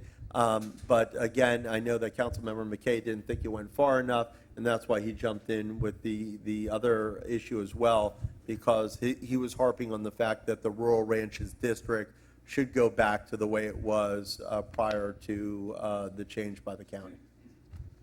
Did I explain that? Yeah, I think that was pretty good. I'd like to make a motion if I can, and you may want to tell me how to word this, relate to modifying this to making all of them at the 20% the same position, and include the properties that are less than an acre related to the roof overhangs. How you just explained it is perfect and can be worded, reworded. Second. No. Okay, got a motion and a second. Any members of the, Yeah, sure.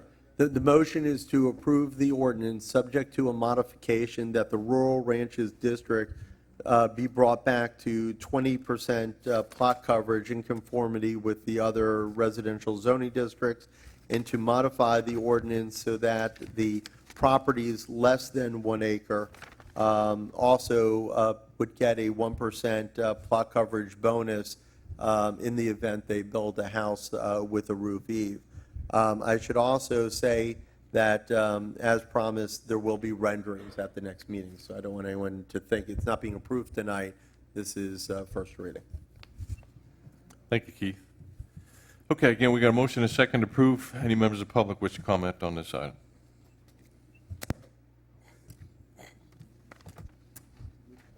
Newell Hollingsworth, 199th Avenue. This amendment, I disagree with 100%. We have too many 1 acre parcels within the Rural Ranches area. You take 20% roof coverage, you add 1% to that, you add 10% for the barn, and you've got, how much? Add it up, guys. 31%. That is under roof. Then you have the areas you can, non-permeable material, driveways, pools, patios. Where are you going to put the horse?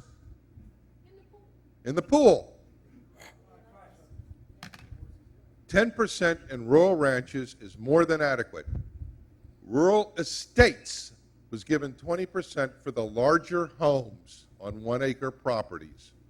And if you want a larger home on a 1 acre property, move to rural estates. Rural ranches is that. Ranches. 10% is more than enough, and then you have room for your animals. If you do it like that, you're just guaranteeing McMansions everywhere and nothing for the animals and pushing them out. And we won't be rural ranches. Then we'll want sidewalks and street lights. 10% is exactly where it's supposed to be. And if you've got 2.5 acres, yes, 10% is a mighty big house on 2.5 acres, which it's supposed to be. But we have all of those 1-acre home sites, 184th, 185th, 199th, 202, 205, all of them. A large percentage west of Rolling Oaks is 1-acre home sites. And you're going to put 20% on that, 10% for the barn, 1% more for the eaves. You don't have any room for the animals. I'm sorry. 10%. That's all it should be. Kill this amendment.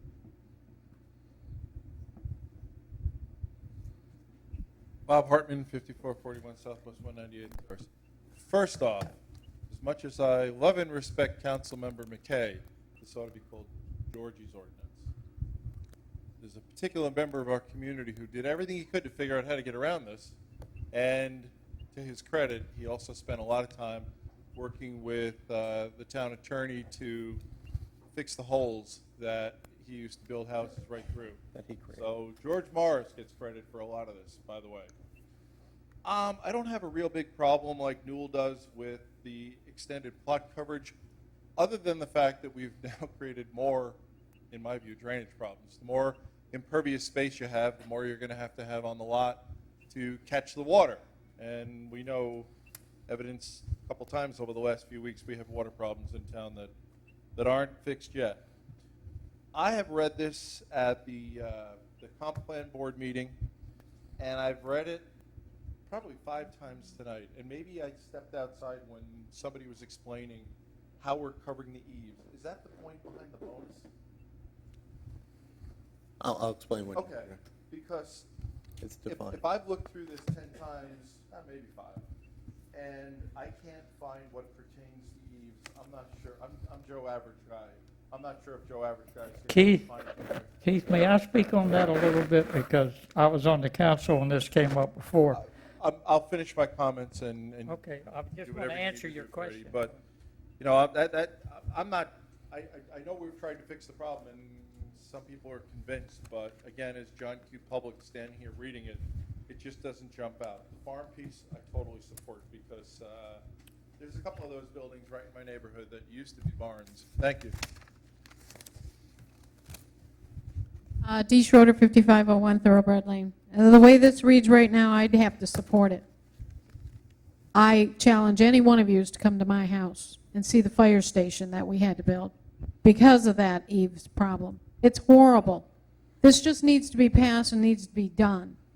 People need eaves. You walk out your house and the water just runs right off. It doesn't even look good. It's a horrible look. You know, I don't ever remember building anything back in Michigan or wherever we lived without an eave, a proper eave. So for someone to make a judgment call and say, you got to take that off, that was wrong. This just needs to get passed. We need to just move on. People need eaves. You can't exclude this, you know? Thank you.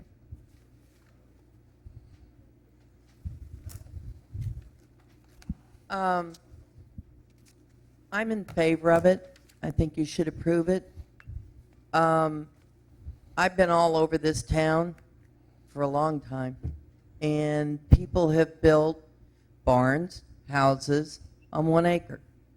And some of them have a lot of horses. They put in corrals. I was over at one, the 2 neighbors were screaming bloody murder because the woman had bought the house and she had to stay 25 feet away from the property line to build her barn, and she was on 1 acre, and it's right off of 166, and she put that barn right in the front yard.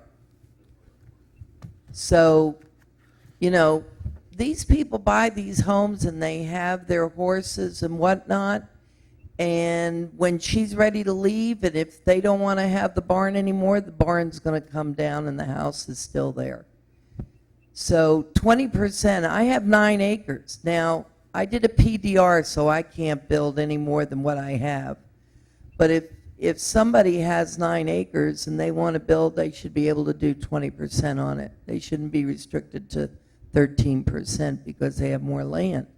But by the same token, if a guy has 1 acre, he should be able to do the same thing. Well, you and I can agree to disagree. Thank you. Any other members of the public wish to comment on this item? Seeing no further public comment is now closed, and I know, Freddie, you have a comment. Yeah, well, I'm a little confused, because when this came up, and George isn't here, the problem we had when this came up was, like Dee was talking about, they were counting the overhang as part of your block coverage. So what people started doing, they didn't put overhangs on the houses, and that's what the whole thing was started. We got one there in Sunshine Ranches, right, and Rolling Oaks, I mean, that don't have any, you know. But that's what I thought this thing was addressing, and it looks like it's changing. But the thing was this, that you don't count the overhang as part of your building, and that's what the whole thing started as. But now it's changing to lot coverage. And the only thing I can say on that, and I think New is the one that, when it came up, it was a football player bought some land in Rolling Oaks, in Sunshine Ranches. And he wanted to take and build a house on 2.5 acres, and with 10 and this 20%, even him taking the less, he was going to build a house so big that he wouldn't even have any yard left over there. So you got to be careful when you started talking about that. But the original, when this thing came up, was only to make it, to my recollection, was that you didn't count your eaves as part of your building. That way people could still build a house and put an eave out there. I know when we built our house, I built it myself. My front of my house, I got a 3-foot overhang, but it shades those bedrooms a lot more energy efficiency, and that's what we're talking about here. Those eaves are part of your energy efficiency, and they should be allowed, but they don't need to be counted as part of your floor coverage. Well, let me jump in with you, Freddie, if I may. The property is still required to have 60% pervious. None of that changes. We still have that, all those requirements. Whatever Central and South Broward drainage require, all their requirements still apply. It just makes everybody equal across the board. Okay? That's basically what we're doing. The ease, the percentage that Keith brought forward and stuff, gives you some latitude. In my discussions over the years with Keith, I said, Keith, all this does right now is throw handcuffs on architects. You literally handcuff an architect to have any kind of design or ability to do some stuff. When the person wants the most square footage and wants to go for a look, it put handcuffs on them before. It would be like throwing handcuffs on Keith in the legal field in a different area. So that's why I'm bringing it forward. That's why I want to do it that way. There's other ways to address the eve thing, but this is a starting point. So if we make it uniform, we see that doesn't work, we can fix it down the road. But at least it's an avenue and a tool to move forward, to at least attempt to fix it. And if we see it doesn't work, let's fix it again. But, we're kicking a dead horse. We need to get it fixed. And if it's uniform, it's easier. Steve, and then I'll give. Thank you, Mayor. I kind of feel like we're giving the government, the U.S. government, a run for their money tonight. We're taking one ordinance, throwing a bunch of other stuff in it, and passing it, and what we're calling this and what we're trying to solve here has nothing to do with what we're going to be voting on. Here's what we're trying to solve. And Dee, I agree with you 100%. I've been to your house. I've seen the building. It's a shame that it had to be built that way. It's not right. It's not right, and I'm committed to fixing that. I want to be clear that I'm committed to fixing that. But what we're doing is we're tacking on other stuff here that has nothing to do with eaves. Let's not even call this the eaves ordinance any longer, because it's really the 20% build coverage ordinance.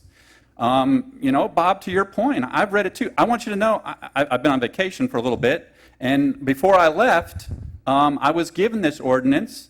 I read it through. It made sense. It was a good logical ordinance, and it would have resolved what we were trying to do. I come back from vacation. The whole thing's been reworked. I can't find eaves really being in there either. And the whole thing has been clouded. It no longer makes sense to me. We're now we're going to boost it up to 20%. We're not boosting anything. We're Let me making it finish. even. Let me tell you. Let me finish.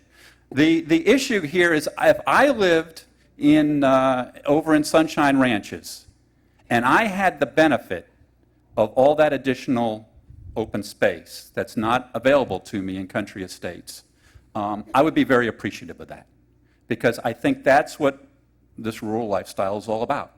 I think it's important. I think it's critical. I think it's part of what makes our town what it is. When I moved to Southwest Ranches, I'll be honest with you, I would have loved to have bought out in Sunshine Ranches when I moved to Southwest Ranches. I couldn't afford it. Okay, so I bought what I could afford, which is in Country Estates, and I'm very happy there. I'm very happy there. But I believe that Sunshine Ranches is a jewel on that side, and because it has that additional space. It has that additional open area that the rest of the town doesn't have. And I think it's good that our town has alternates where the poor people can live, I can afford to move in too, and but there's other alternatives for everybody. So I think that there's a good reason that not all the town is the same. And I think that's part of what makes our town better and makes our town stronger. So with that amendment of the 20% across the board, I've got to vote against this, even though I strongly believe that if we go back to what this ordinance looked like 2 weeks ago, where it would solve your problem, Dee, I would support it 100%. But where it is today, this is not the Eves ordinance. I don't know what it is anymore, but it's not the Eves ordinance, and so I can't support it. Go ahead. No, Mayor, it's okay. I just wanted to say, if the 20% is throwing it off, and that's why I said I didn't bring that up tonight, that was council, it wasn't in my ordinance. He was adding it into it. I've been fighting it for a long time. Yeah, I know. What I would suggest from a legal standpoint then is to pull that out and to bring that back in just a separate standalone ordinance on the 20% in order to get that issue out of the mix from the direct issue that's before them relating to the remainder. So I just want to suggest that. Obviously, it's up to Councilmember McKay because he made that amendment, but that's what I would suggest. Listen, there's a motion, there's a second. You can vote it down and ask to be put on, or whatever you guys want to do. I'm just trying to get it fixed. Listen, we have a motion and a second, and we know what the conditions are. If the maker of the motion and the seconder doesn't have any issues with changing that, I don't. Well, this is the first reading. We No, I can fix it understand. between now and the second, if there's an issue.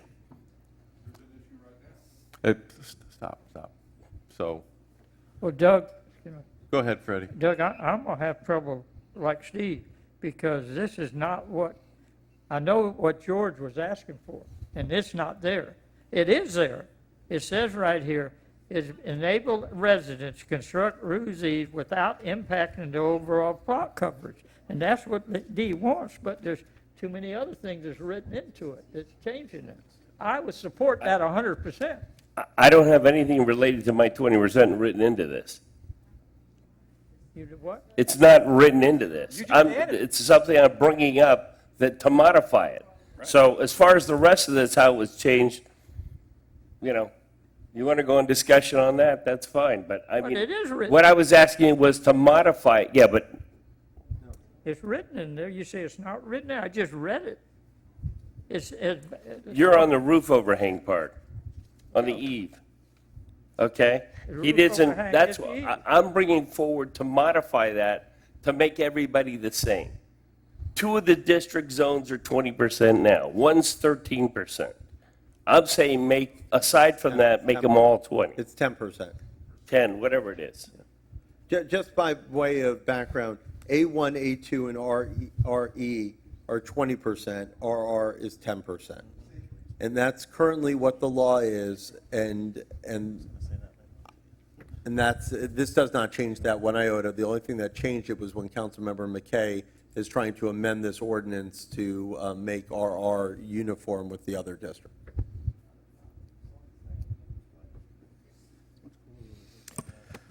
Counsel? Whatever you guys want. Listen, if you want to put it on another agenda down the road and pass this in its other format, however you want to make it work. I just want to get it fixed.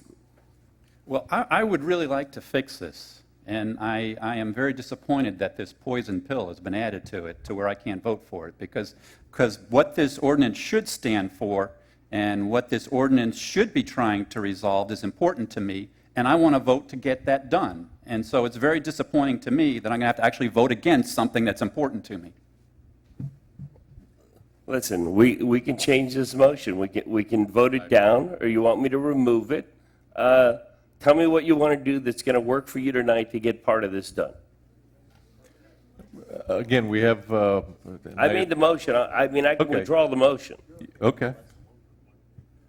To make a motion to withdraw and the seconder, okay, do you withdraw? I'll make a motion to withdraw listen, the I hear what first everybody's with- trying to do. We're trying to get with this my change. reconciled. Exactly. That's what we're trying to do. Okay. So You were the second. I do want to, if you're, has that been withdrawn, the 20%? yes. Okay. That's what I Wait a just minute, did. we got to get the seconder. Yeah, I'll withdraw the Okay, second. so, okay, now we're I starting over would again. like to amend it to include properties less than an acre, that portion of it. I don't have a problem with that. But who's going to make the motion? I'll make a motion to include properties less than 1 acre with the 1%. I don't know if there's a second or not. I don't have who made the second, I'm sorry. Nobody made it yet. Okay. Let's go, is the 20% now off the table? Yes, off the table. But that's only affecting the rural ranches? That's correct. Okay. Do we need a second to the motion if we rediscuss it? I'll second. Okay, trying it again. We got a motion and a second. Add the 20% to the, no. No. Less than 1 Just acre, less than acres 1%. included. Less than 1 acre, 1%. Okay, everything else is status quo. Okay? Members of No, the, they already spoke. well, yeah, but we've changed it. No, We have changed it. you don't do that on every motion. No, I understand that, but we have changed it. We have changed it. No, if you all don't mind, we've changed it. So we got a different motion and a different second, different circumstance. Newell? This amendment, which adds those that are on less than 1 acre to the percentage, I agree with. It is the right thing to do. Keep smiling, Keith. You can talk an octave higher. I heard you on the phone the other day. So let's go ahead and pass this amendment, and then we can talk about motion, the ordinance itself. Bob Hartman, 5440, 198 Terrace. Can somebody still explain where the eaves part is? Okay. Thank you. Any of the members of the public wish to comment on this different condition? Seeing none, the public comment is now closed. We've got a motion and a second approved. Council, final deliberations, questions, comments, or concerns? I would like Ready? to read what we're voting on, please. The item before you is this ordinance, subject to only one modification. The 20% is off the table completely. The only modification is that lots that are less than 1 acre are also included in the ability to get their 1% bonus for putting a 2-foot eave on their property, on their principal structure. That's the only change. So what we're saying is, the eaves are not going to be part of it. Okay, I'm fine. Okay, thank you. Okay, any other questions, comments? Excuse me, point of order. Counsel? Town attorney said that you're voting on the ordinance. No, you are voting on the amendment to the ordinance, and then you will discuss the ordinance. I think he withdrew the amendment, didn't he? Yeah. No, you haven't voted on it. We're about to vote on it. You're about to vote on the amendment, and then you go to the ordinance. And then we have Okay, discussion that's again fine. on that. Okay, that's fine. No, I'm lost. That's fine.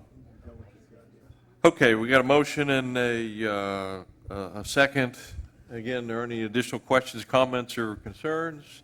Call the question, please, Russell. Councilmember McKay? Yes. Councilmember Fisickelli? Yes. Councilmember Brighters? Yes. Vice Mayor Jablonski? Yes. Mayor Nelson? Yes. Not done. Yeah, According- we got one more to go. Now, the second one is the motion to approve as amended. That's what I'm waiting on. We need a sec, you could do it either way. Who but- made it? I'm sorry? Did anybody make it? Not yet. Okay. You make it. You don't want to make it? Okay.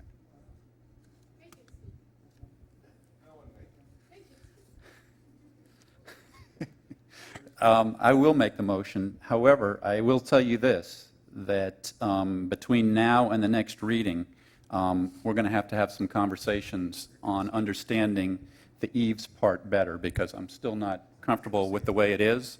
But this gets the ball rolling. We got to have 2 votes anyway, but I'm hoping that when it comes back the second time, the wording will be a little different than what it is today, so that I can understand it and it's clear on exactly how it's going to work. But I will make the motion to approve the ordinance as amended. Second. Okay, again, we got a motion and a second. Come on, Newell. Okay, as taking a look at this ordinance, I had quite a large number of questions, which I asked Jeff Kadams. And then I got a phone call from our town attorney. And I'm glad that his blood pressure has gone down and his voice is lowered. My concern, main concern at this point, is the 1%, 2%, 3%. I do not understand it. I understand the logic that Jeff Kadams told me about, but I would like to see the mathematics of it explained to us at the next meeting and how it appears visually on a big monster McMansion versus the 1,500 square foot home on 1 acre. I have problems being different for different sized properties, the elitism. Whether 3% on a 1 acre should be less for 1 acre than it should be for multi-acres. So you get 3% to the bigger homes and 1% to the smaller homes. It doesn't seem fair to me in my mind, but at the same time, I would like it explained better mathematically and visually at the next meeting in depth by experts in this field that would to explain it to me so I understand correctly why this is being done this way instead of 3% overall. I'm having problems with that. And I have tried to get my head around it, but I have not been able to. So thank you.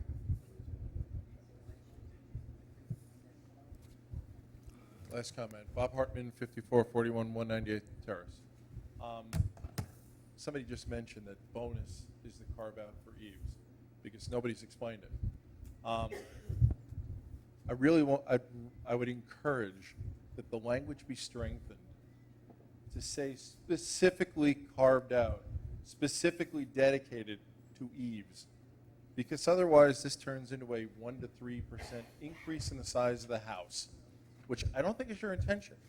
You want to make sure we put eaves on houses, it has to be spelled out if this is the tool to fix that. Thank you.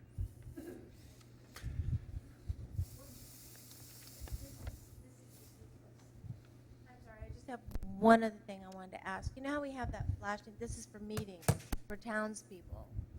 Not everybody reads, unfortunately, the information that comes in their mail, they throw it out. But just where we have the Davy rodeo. Oh, no, this, we do, we're just, Oh, the no, comment that's now just has to do with this, this ordinance, like, I'm sorry. I'm just saying. Yeah, okay, no, it has to, Meeting, put it- all right, only the comment relating to this item. Any other comments? See no further public comment. Public comment is finally closed, I believe. We've got a lot of work to do before the second second reading. We've got a motion and a second to approve. Any other additional questions, comments, or concerns? Seeing none, Russell, call the question, please. Councilmember McKay? Yes. Councilmember Fisickelli? Yes. Councilmember Bright Cruz? Yes. Vice Mayor Jablonski? Yes. Mayor Nelson? Yes. Motion passes. Mayor, I have one other question. Doug? If, can I add on the agenda for discussion or for resolution related to the fixing of the 20% on the rest? Come forward, are you all willing to discuss that, to get that done? I was willing to discuss it. Yeah, Well, you know, I want it brought forward to try to fix it or make it done. I mean, I have people that live, remember, it's just my district, it doesn't affect you guys. And it's not unified. I know you made a statement about how you felt in the property in the open space, but not everybody's you. Most of the people in Southwest Ranches, leave me alone, let me do my thing. Some of them are horses, some of them are like me. I have motorhomes, boats, and airplanes. So not everybody's for the same purpose. So I guess what I'm saying to you, there are other people that I know and people that would have bought out here, but because they were restricted to 10%, chose not to do that. So I think we ought to make us all of the zones and areas the same percentage lot coverage. That's all. It's not changing the pervious area or anything else. So I'd like to know if I can bring it forward if I have some support on that. Yeah, Yeah. discussion item, just absolutely. Talk about. Okay. Sure. Yeah, absolutely. Mayor, No because problem. that's a zoning code change, it would come back as an ordinance on first reading, and then you'd vote it up or vote it down. Okay. Yes. Okay, appreciate it. Thank Yep, you. absolutely. Okay. That concludes item number 9, at least for now. Item number 10, approval for the minutes for the May 22nd, 2014 council meeting. So moved.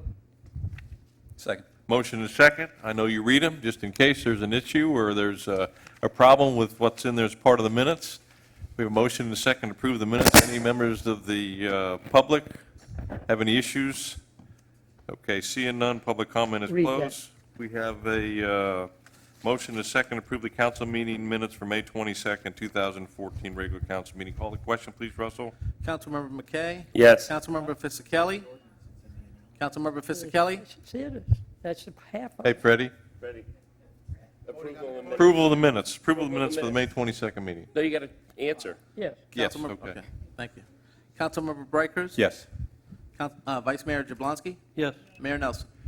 Yes. Okay, before I entertain a motion to adjourn, just a confirmation that we do have a Board of Directors meeting for the Volunteer Fire Department immediately following this meeting. I will take a motion to adjourn So moved. this meeting, and I'm sure it is unanimous. Motion to adjourn. This meeting is hereby adjourned. Thank you all very much. We'll transition right into the... You want to do that or take 5? Okay, no, we can take 5 if you want. You want a couple-minute break? Yeah, Absolutely, no restroom problem. and water. We're going to take a couple-minute break. Yes, sir. Is it ready?